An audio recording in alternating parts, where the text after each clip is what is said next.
I'm going to sing. You Hi, start singing? everybody. Okay, good. Welcome to our 5th Facebook Live. Jay and I are so happy that all of you are here this afternoon. Gosh, it's afternoon. So, how is everybody today? Hey, it's a great day to be alive. Isn't it? I'm Wendy Dickinson with Ascend to Sell. So glad that each of you are here. And I am Jay Cowan of Business Owner Exit Strategies. So we are just sitting here and talking about what the markets are doing, what the aftermath in the election is. Most we've been telling each other funny jokes, but yeah, that's a good cover up. So now that the election is over, maybe the markets will settle down. Yes, what do you think? Yeah, I'm hoping the markets will settle down for a while. They're so, I don't know, emotional. Yeah, which is right around the corner for you. Yes, it is. So Wendy, what to you is the perfect investment to make? Okay, this is my idea of the perfect investment. And remember, this is my wish, so I get to say what I want to, which is it's a sure thing. I love massive exponential profit. I'm going to say gains of at least 300% of any investment that I make. I also want it to be at its peak when I'm ready to sell. I don't like volatility, so I want the rise to the top to be steady. And then I don't want to pay any taxes on my gains. And by the way, I would love to get to the point where not only I not have to pay taxes and I've invested in a sure thing, and then I get to be independently wealthy, but because of all that, then I'm obviously in a position to invest in more things that also follow that particular train or trajectory. How's that sound? Oh, and I believe in unicorns. Well, I think that explains it all. You left one thing out. You always want to be 100% liquid at all times. Right. Oh my gosh, I thought that was just understood. Yeah. Did you guys understand that? Yeah, I'm real focused on that aspect.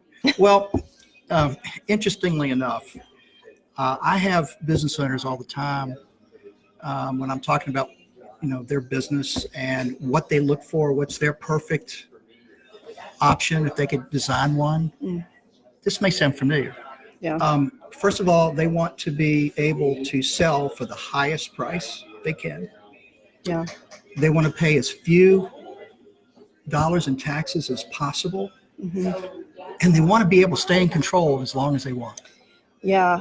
And I think I would also add to that that they want to be able to achieve that purchase price or that sales price without having to have shown achieve any substantial income from that business. Oh yeah, and they want to be able to have a liquid equity they can access anytime too. Cash deal is better, right? Yeah, right. That's right. So I'm not the only one who believes in unicorns. That's right. It's a bigger market out there for unicorns than you can imagine. Yeah. Yeah. So what I've told people is let's try to manage those expectations a little bit. It's possible to get one of those options. Mm-hmm. Perhaps maybe you can get the biggest price, or with the right planning, you might be able to get something that would result in lower taxes paid. Perhaps even have the option of being able to be in control for as long as possible, but you're not going to get all three. Maybe you can get 2 out of 3. Maybe even 1 out of 3.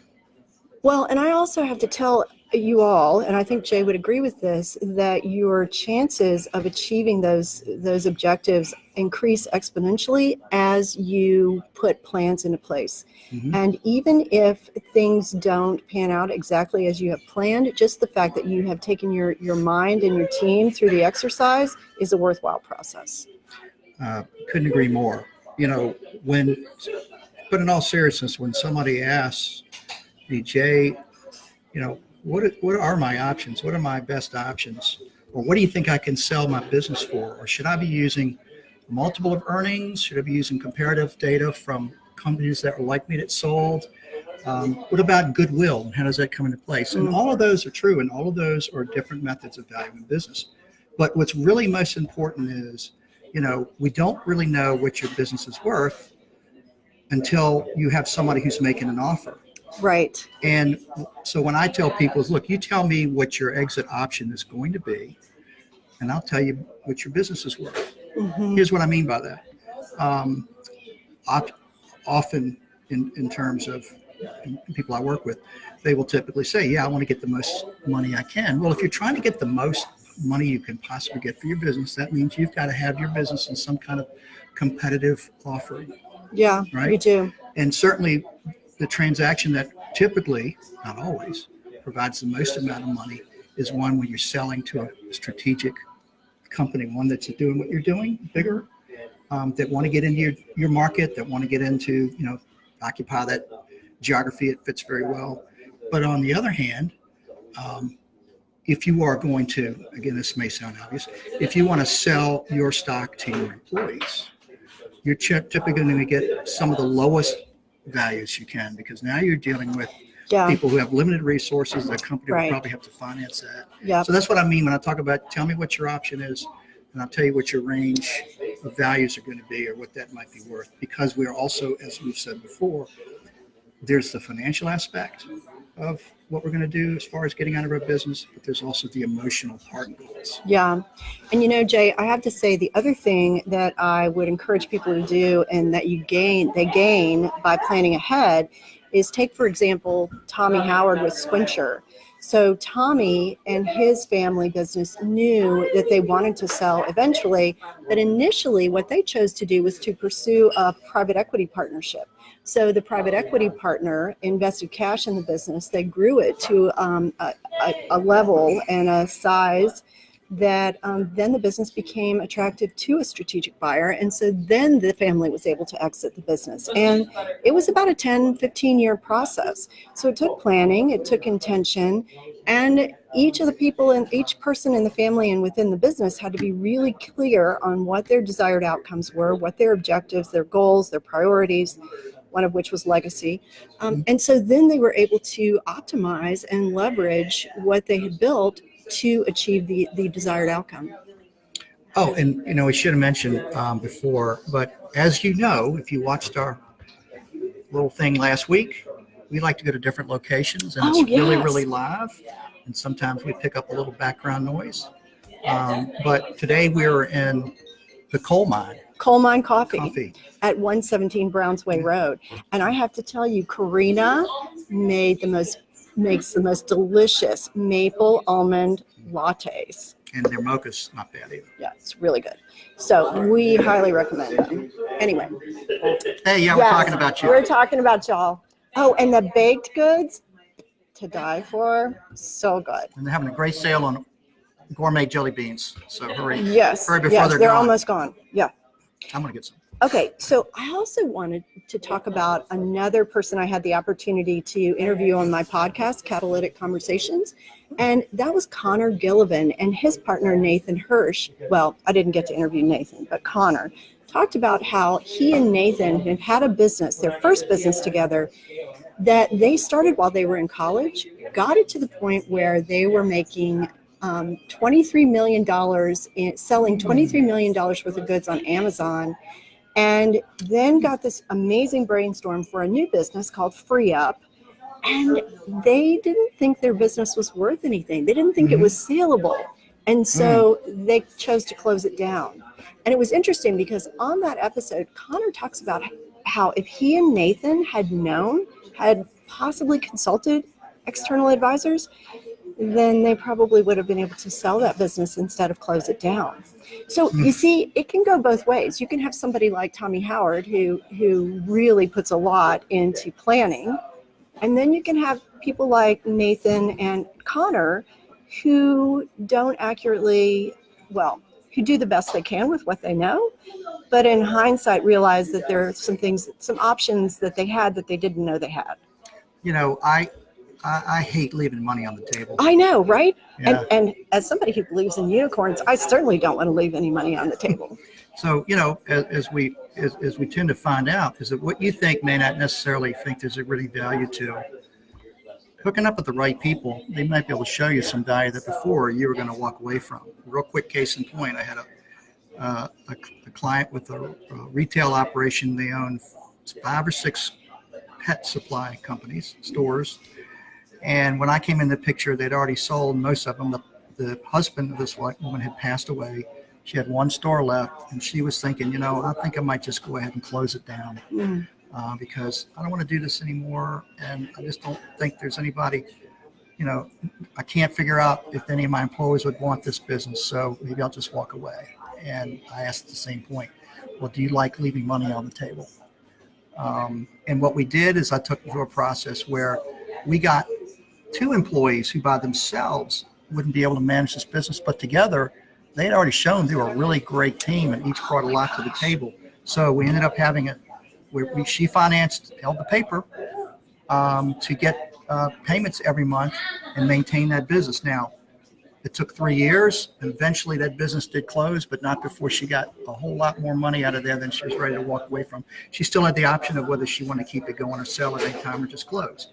So not a total success story, but definitely one worth pursuing, and it worked out pretty well in this case. Well, I have to say, I've always been a believer that the more options that we have and the more informed we are, the better we are able to choose what gets us closest to our objectives. So I really want to, hats off to you, Jay, for making that recommendation and sitting down with that person to help them see those options. Well, like I said, sometimes you can't see the forest for the trees, and you just need somebody else who's sort of standing outside, who's not emotionally involved, but is thinking about your emotional and financial goals and objectives, where we can perhaps come up with something that didn't exist before, such as a creative option. This makes me think, I don't know how many of you have read the book, Your Brain at Work, but it gives a great, it's a fun presentation of some pretty important neurological frameworks. And one of them is, what are the drivers of human behavior? And they have this great acronym called SCARF, and it stands for status and certainty, autonomy, relatedness, and fairness.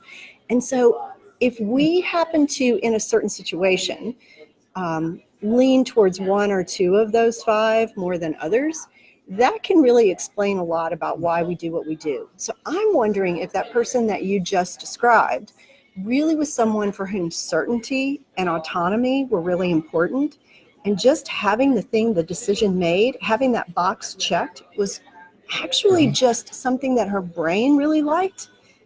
And as we saw, not necessarily the most financially solvent option. Right. And so by partnering with somebody like Jay, that person was able to see that there were other options. And my guess is that others of you out there make those kinds of decisions too. I know I enjoy a box checked off, but for me, I think probably relatedness is one of my top 5. And so as I work with my clients, we try to look at what's driving a behavior. What is most attractive about a situation or an option to a person, and what might preclude that person from seeking other options. What's really good about what you said and shows, how your mind works. We never talked about that story. This is the first time she's heard me tell that story. And truly, in this particular case, this woman was already financially secure. For her, it was easy enough to walk away from the business, maybe try to sell some of the inventory, but it didn't matter to her if she got a dime out of it. And so she had nothing to lose, in essence. Plus, she felt really good about helping these 2 employees who've been with her for a while, let them have a shot at trying to make this work. So, in the end, it didn't work, but I think she would have always been second guessing herself. What if? And so that gave her that option that was less somewhat about financial, but more about satisfying her need or desire to see if these people could have a shot at owning their own business. I think that's a legacy in any way you look at it. Yeah. And what a difference it made in the lives of those 2 people.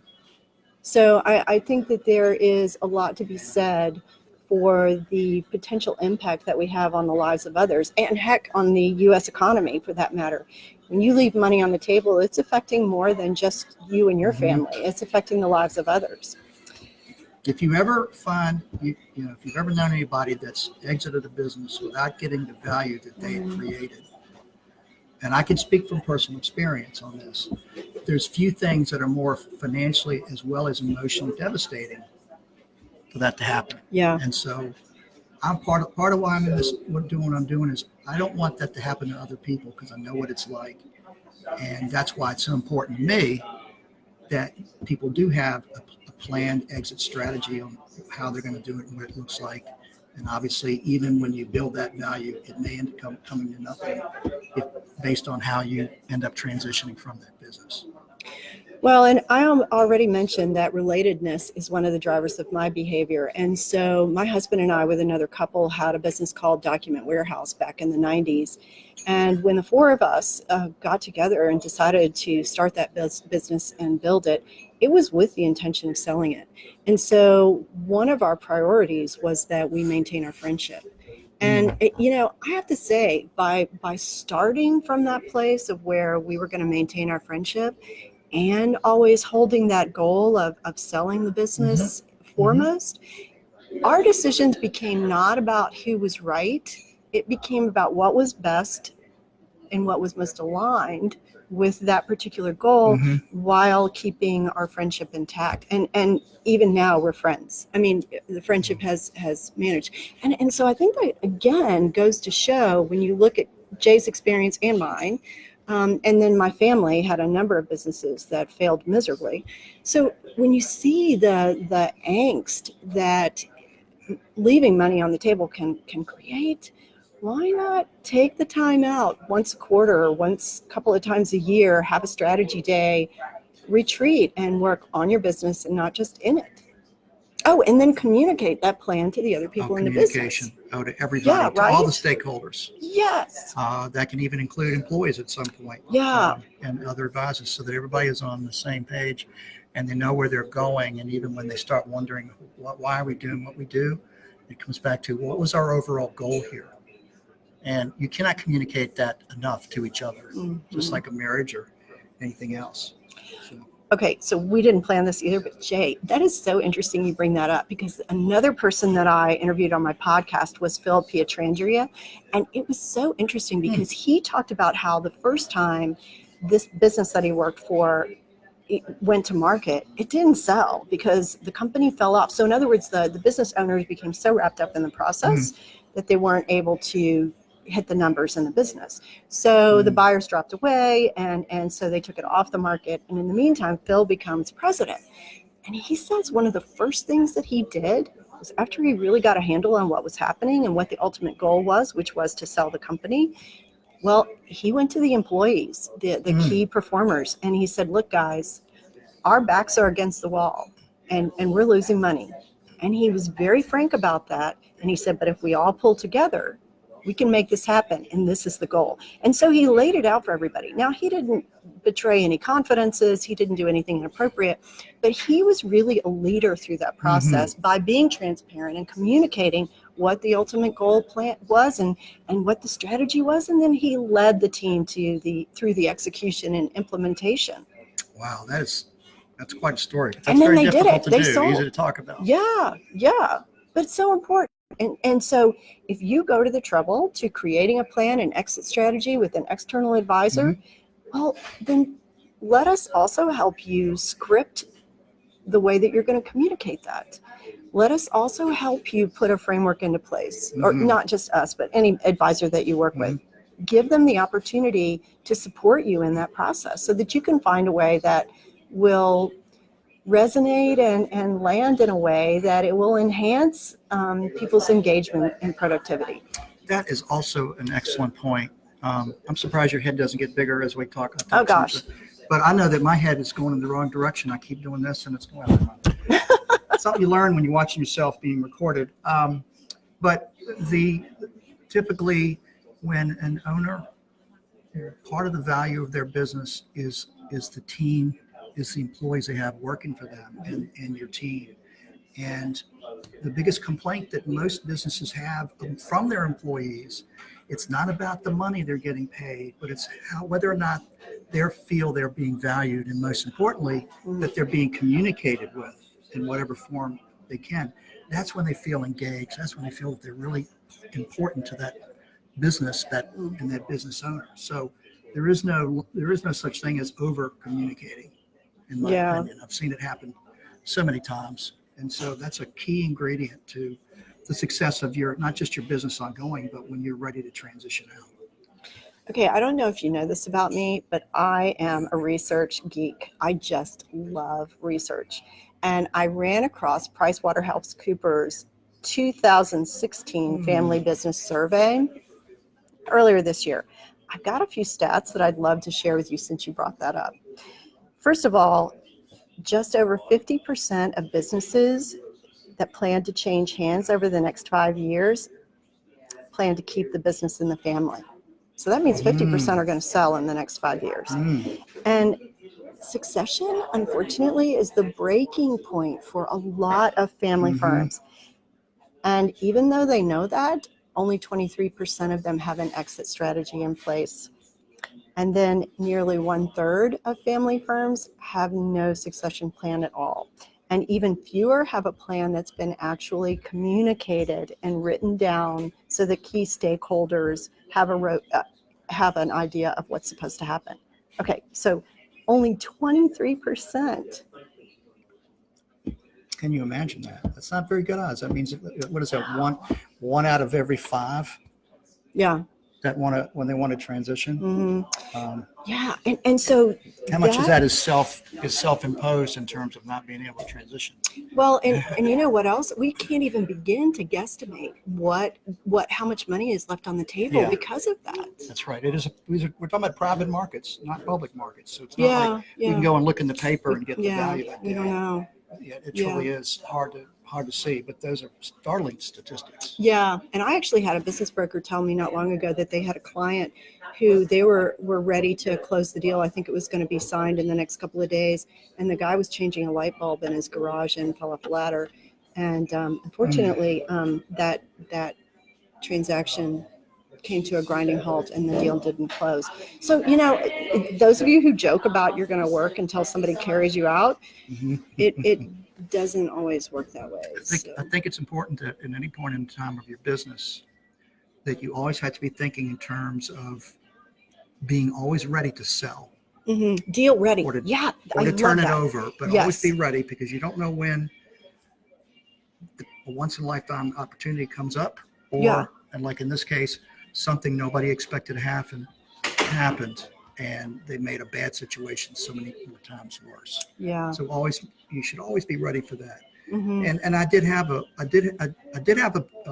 speaking of family employees and transitioning, a client who recently successfully sold her business, but when we started working together 3 years ago, it was very important for her to have her children who worked in the business take over that business if possible.